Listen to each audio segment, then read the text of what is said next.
flow through the water.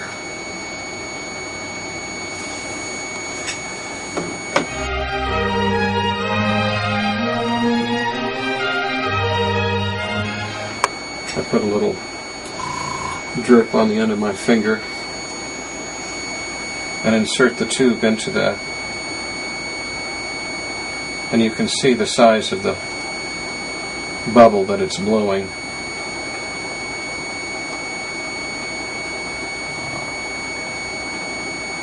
And how quickly it inflates something to a size much, much larger than would ever fit in the ear canal.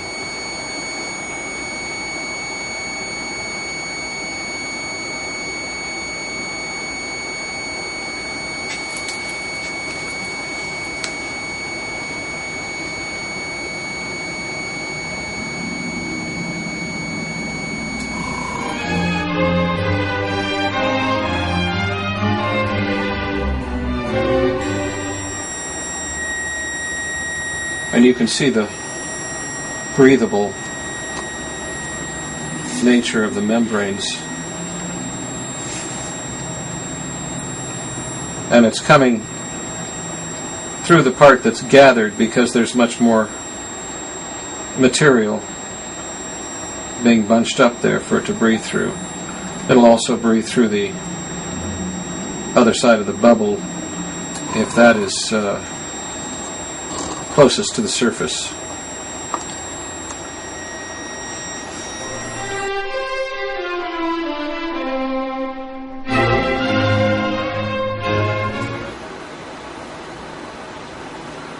Here's a penny.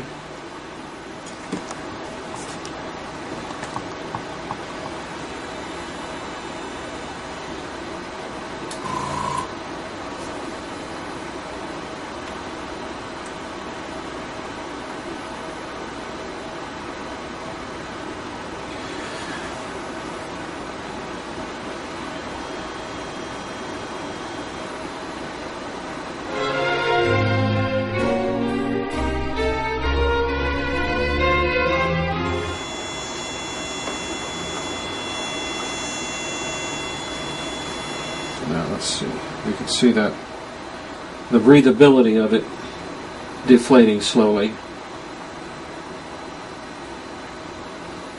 and then lifting the quarter again.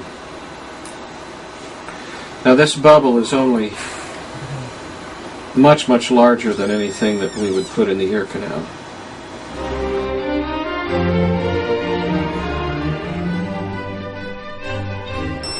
The most this valve assembly will do is about 2.8 kilopascals, which is far, far greater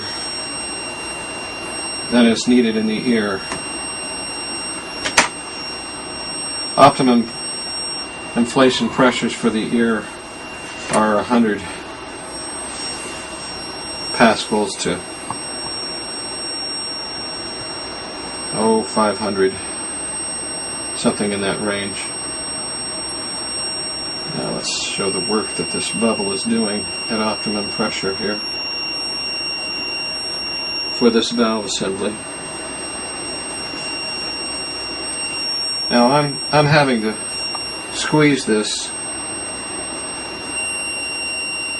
with some force.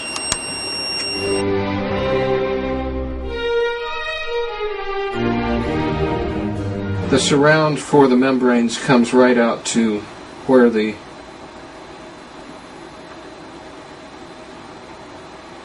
miniature bolts are located.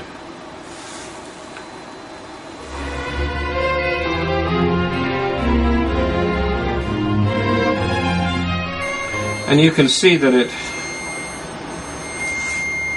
inflates and deflates at a commensurate rate.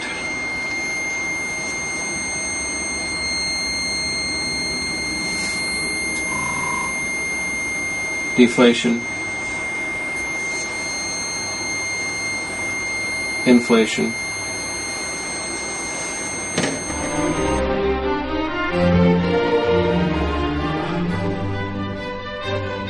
and the pressure that we're generating right now on the micromanometer is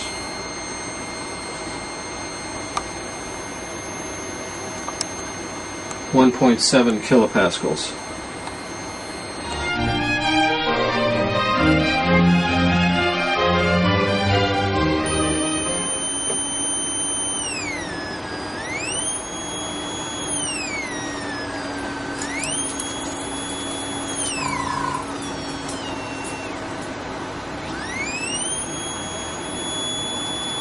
Finally got the quarter so it's not falling off.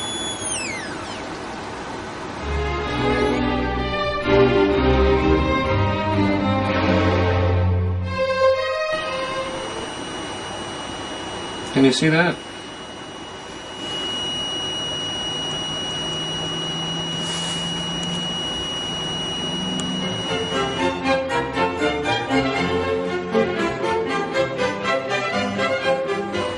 Now the size of this valve, this much of it is just the chassis,